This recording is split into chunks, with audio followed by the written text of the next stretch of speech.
Major general Zahid साहब मेरे साथ मौजूद हैं जी। जाहिद साहब मुझे ज़रूर बताइएगा कि देखें इस वक्त जो सिचुएशन चल रही है, I am talking about Iran, Israel, America, ठीक है जी। ओपेक से बाहर निकल आता है यूएई, और स्ट्रेट ऑफ हॉर्मस जो है अभी तक उसमें जो एक सिचुएशन बनी हुई है।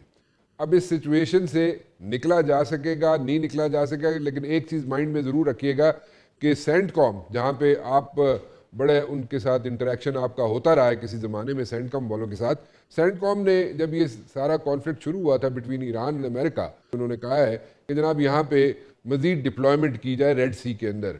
But at the very same time day one से जितने एडवाइज़र्स हैं ट्रंप के, वो उसको एडवाइस करते रहे कि जनाब इस कॉन्फ्लिक्ट में मत पड़े। सो ये सारी सिचुएशन अगर जहन में रखी जाए, सेंटकॉम की बात तो मानी गई, इस कॉन्फ्लिक्ट से बाहर निकलने के लिए एक विन विन सिचुएशन चाहिए। वो विन विन सिचुएशन क्या हो सकती है जबकि डिप्लॉयमेंट मजीद हो रही है रेड सी में? देखिए राना साहब, सबसे इंपॉर्टेंट चीज तो पहले ये है कि कॉन्फ्लिक्ट का रेजोल्यूशन दोनों चाहते हैं। आई थिंक दोनों इस नतीजे पर पहुंच चुके हैं कि मिलिट्री एप्लीकेशन जो है वो उनको चेकमेट नहीं दे रही। अच्छा। जिस तरीके से मिस कैलकुलेशन किया यूनाइटेड स्टेट्स ऑफ अमेरिका ने बहुत सारी चीजों में, उसी तरह वो प्रेसिडेंट ट्रंप अब चाह रहे थे जब नेगोशिएशन भी, अगर वो हॉर्मस को उस वक्त ब्लॉक ना करते अमेरिकन, तो आई थिंक बहुत पॉजिटिव चीजें आगे बढ़ चुकी होती।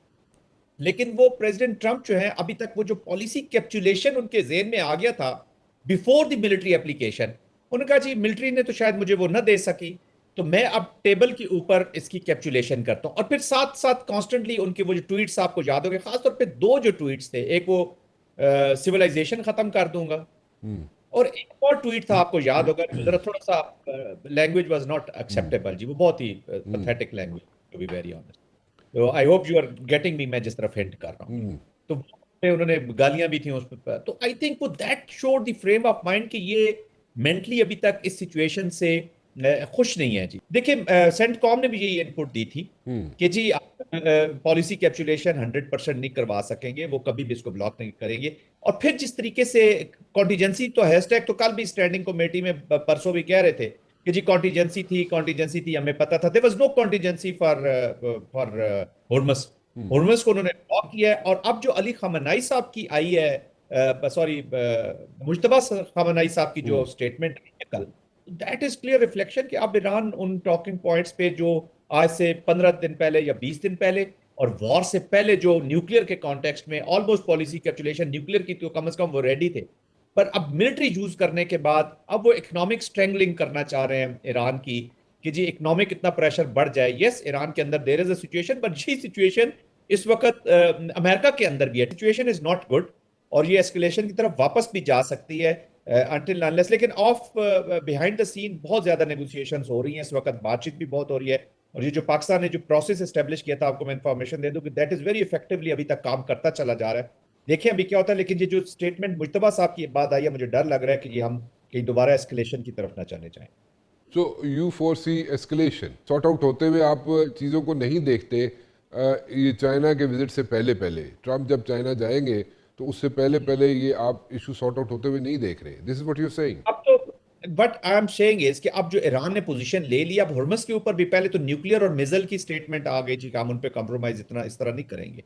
अब हुर्मस के ऊपर भी आ गए कि जी हम नया सिक्योरिटी इसका आर्किटेक्चर होगा जो रीजन को भी फायदा देगा। इसका मतलब है, और ये हुर्मस का मामला it is not between Iran and US only जी, ये तो फिर रीजनल कंट्रीज भी इसमें इन्वॉल्व हो जाएंगी। मेरे ख्याल में जो पाकिस्तान इनको ऑफ रैंप दिया है कि इसको ब्लॉकेट को खोले, और न्यूक्लियर का सर्टन एक्सटेंट जहां पे भी if it is little better than JCPOA 15, तो आई थिंक अमेरिका को लेके इस वॉर से अब निकल जाना चाहिए। वो पॉलिटिकली डिप्लोमेटिकली बुरी तरह फंस चुके हैं इसके अंदर, फिर उनका निकलना आसान नहीं होगा।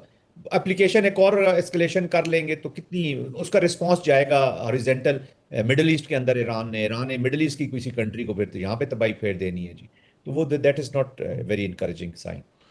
आइंदा आने वाले दिनों में, चलें जब भी ये इशू सॉर्ट आउट होता है, कल होता है, परसों होता है, लेकिन द पॉइंट इज़ कि आइंदा आने वाले दिनों में इस पूरे रीजन में डायनामिक्स जो है, सिचुएशन जो है चेंज हो जाएगी फॉर गुड। और ये सिचुएशन नहीं रहेगी जो कॉन्फ्लिक्ट से पहले थी। जो ईरान अमेरिका कॉन्फ्लिक्ट से पहले जो सिचुएशन थी इस रीजन में, वो तो डेफिनेटली चेंज हो जाएगी। अब वो जब चेंज हो जाएगी तो इस रीजन में पाकिस्तान एक वाइटल रोल प्ले कर सकता है, एक सिक्योरिटी अम्ब्रेला का रोल भी प्ले कर सकता है। अब ये सिक्योरिटी अम्ब्रेला का रोल जो पाकिस्तान प्ले करेगा वो ऑन इज ओन करेगा या इसके साथ और भी मुमालिक शामिल हो सकते हैं जन साहब? प्रेसिडेंट ट्रंप ने ये वॉर शुरू करके एक नए ईरान को भी जन्म दे दिया, ये याद रखिएगा जी। और नया ईरान ने अब डिसाइड करना है कि वो वहां पे, क्योंकि एक्सक्लूसिविटी, अगर ईरान को आपने सिक्योरिटी आर्किटेक्चर से बाहर रखना है या इसकी इकोनॉमिक आर्किटेक्चर से बाहर रखना है रीजन की, तो फिर तो वी हैव अ सिचुएशन, फिर कोई इतनी इंप्रूवमेंट आने वाली नहीं है। अरब वर्ल्ड इज ब्रूस्ड और tension, I mean they have not liked Iranian application, लेकिन वो पाकिस्तान की वजह से और पाकिस्तान रिस्ट्रेंट का उनको कहा, और फिर फियर्स भी है। यूएई की कितनी देर लगानी थी ईरान ने, उसकी मतलब है आपको, you can understand what is on ground. और कभी कभी आप, हम कभी बात करते हैं इंडोनेशिया मलेशिया जी बीच में, ये किधर सिंगापुर वगैरह, और आपको तो वो कहते हैं यार खत्म करना चाहें तो हम एक जिस दिन खत्म करना चाहेंगे कर देंगे, लेकिन हम रीजनल एक ग्रोथ चाहते हैं कि सब अपने अपने बस, और हमें भी कोई डिस्टर्ब ना करे, क्योंकि कॉन्फ्लिक्ट उनको पसंद नहीं है। इकोनॉमिक ग्रोथ के लिए अगर कॉन्फ्लिक्ट पसंद नहीं है तो फिर आपने चीजें आपस में ठीक करनी है। I think Saudi Arabia has a better realisation. अब डिपेंड करेगा कि सऊदी अरेबिया जो है वो Turkiye, Qatar, Egypt Egypt specially इसको इसको उसकी कितनी एक्सेप्टेंस देता है इन द न्यू आर्किटेक्चर। और फिर जब ये आते हैं तो फिर ऑटोमेटिकली दो तीन कंट्रीज और आ जाएंगी। यूएई का जरा थोड़ा सा डिफरेंट है। यूएई का मेरे ख्याल में जो इब्राहिम अकॉर्ड में जाना था और जो चीजें थी वो उस तरह अनफोल्ड हुई नहीं है। तो आई थिंक वो फिर एक पोजीशन ले रहे हैं, और मैं जाती तौर पे तो समझता हूँ कि ये जो अभी ओपेक से बाहर गए हैं, इसके पीछे भी किसी की सपोर्ट तो उनको होगी, they have plan, they have little different plan.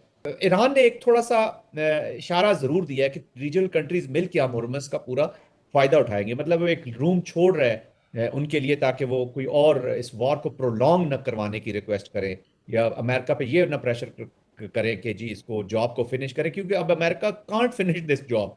इनको अंदाजा हो जाना चाहिए अरब वर्ल्ड को कि ईरानियन कॉन्टेक्स्ट में you can't finish job through military. तो I think Pakistan has again important role. लेकिन जब हम अम्ब्रेला की, पूरी अम्ब्रेला की बात करते हैं, तो कई लोग, मैं देखता हूँ कि वो न्यूक्लियर कॉन्टेक्स्ट की भी बात कर रहे होते हैं। I think that is out. Nuclear जो प्योरली पाकिस्तान की चीज़ है, अपने लिए पाकिस्तान को भी बड़ा क्राफ्टली और केयरफुली आगे बढ़ना होगा इस आर्किटेक्चर के साथ चलते हुए भी, कि क्योंकि इस्लामिक कंट्रीज के अंदर भी थोड़ी सी कंटेस्टेशन चल रही है क्रिटिकल। बट फिर वही बात है कि स्ट्रेटेजिक पार्टनर सऊदी अरेबिया ने बहुत रिस्पेक्ट दिया है पाकिस्तान को, रिस्ट्रेंट अभी पाकिस्तान के कहने पे शो की है। बट आगे चल के और मुल्क जुड़ेंगे जी इसके साथ।